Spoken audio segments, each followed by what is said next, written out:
So one of the first things to address when we look at the lyrical etude at the middle school level for the bass clarinet and low clarinet family is that first measure. I've already gotten some emails about this. My recommendation to you all is to just ignore that first measure of rest. Pretend as if it doesn't exist, and I would just sort of pretend like the etude begins in bar 2. There's no reason to sit there and count through that rest before you play. I would take a nice full breath and begin in measure 2.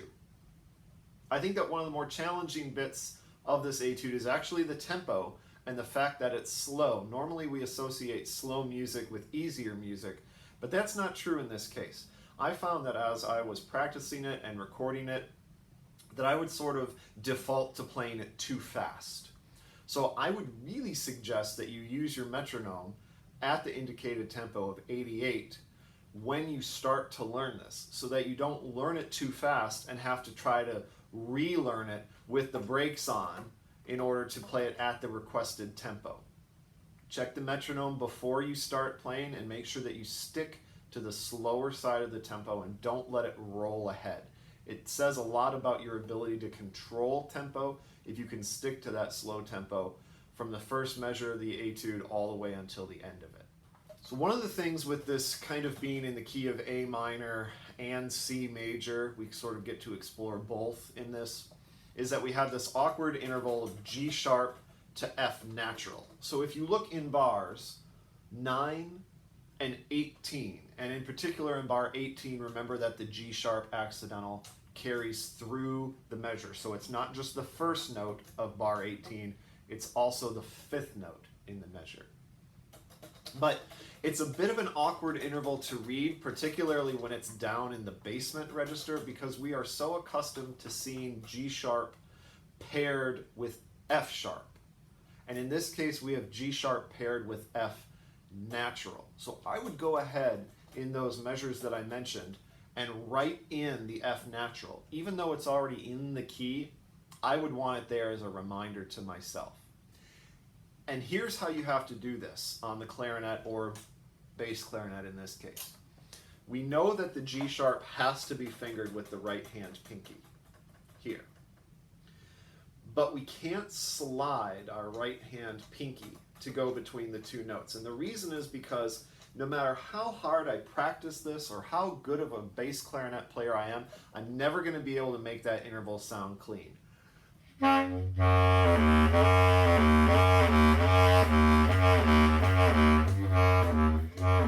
It's unreliable, it's sloppy, it doesn't want to speak, and I certainly won't be able to play it in time because, my pinky finger is very small and these keys are really huge and it takes a lot of time to navigate back and forth. So we can't slide the pinkies necessarily. What we have instead is an alternate way to play the low F. So if you're not familiar with your left hand pinky keys so well, I would encourage you to get acquainted with left hand low F. Sometimes people call it golf club F because it's the key that's sort of shaped like a golf club. It's underneath your low E or B and F sharp or C sharp levers. It's the one that kind of sticks out to your left hand side. So if you can play the G sharp on the right and grab the F natural on the left,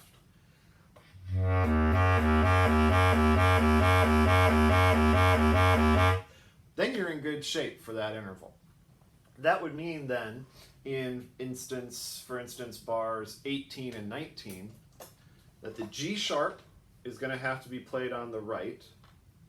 The F will be played on the left, that we just learned. And the E natural is going to have to be played on the right again. So again, if you're not familiar with this bottom row of keys, it's the one sort of in the middle for bass clarinet, because the one at the end of the bottom row is for low E flat. So we want to grab the one in the middle on the bottom row for low E. And if I put that together,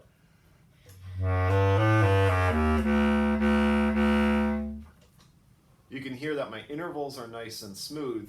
If I don't alternate the pinkies like that and I try to just use the most familiar fingerings, I'm going to have a problem in the execution and the coordination of it.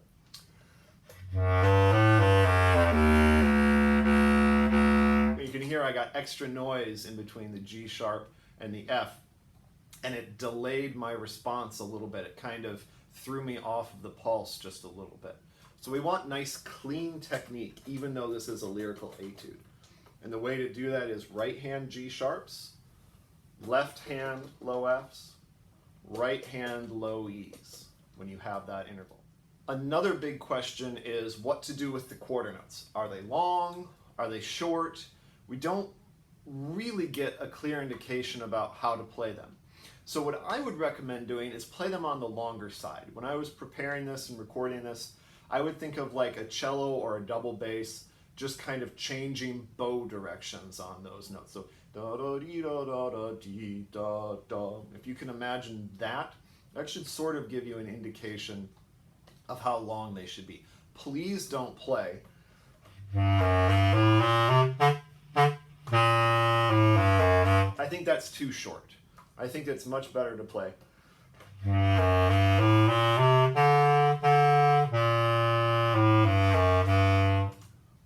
that shows some nice musicality, some nice shape to the note, and some nice tone quality because it gives people a chance to actually hear you sustain pitch rather than just articulating. There are some quarter notes that have a staccato dot on them as you look through here. You're welcome to play those ones a bit on the shorter side, but please don't play them all short. Again, sort of think of that cello or double bass bow, and that should give you a good indication of the length of the note. So what I said about kind of ignoring the first measure and just pretending like it starts in measure 2 is fine. I would, however, once you're in it and you're playing, I would accurately count through measure 17 and measure 29. I would observe exactly 3 beats of silence there. That gives me enough time to sort of let out any air that I've got left, take a fresh breath, and keep going. Those measures are part of the etude, so I would count those. And the last thing to talk about happens in measures 23, 25, and 27, and it's the ties. This is going to be the spot where we're most inclined to make a rhythmic mistake because we're going to be inclined to skip through the ties too quickly. So what I would suggest that you do, other than obviously practicing with your metronome, is when you're learning it, go ahead and articulate those ties so that you have a sense of how long the note is supposed to last for. So if we look in, for instance, bar 27, they're all sort of the same, but we'll look at 27 and 28 just as a for instance. Here's how I would practice it.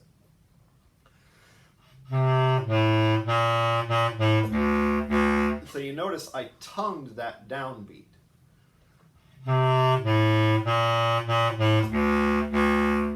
So that sort of pleases me into the fact that yes, there needs to be sound on that beat. It makes me accountable for beat 1.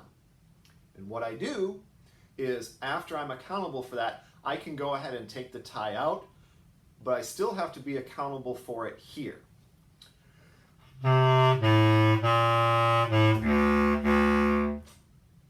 So the ties are across the bar are particularly difficult, and that's the most likely spot that we have in here that you might make a rhythmic mistake. So I would make sure that you're observing those ties accurately, and if you have to in your practice, go ahead and articulate them again so that you're accountable for the full duration of the tie. Other than that, if you have any other questions, please email me. Please listen to my recording as a reference. Don't play this one too fast, and good luck in your preparation.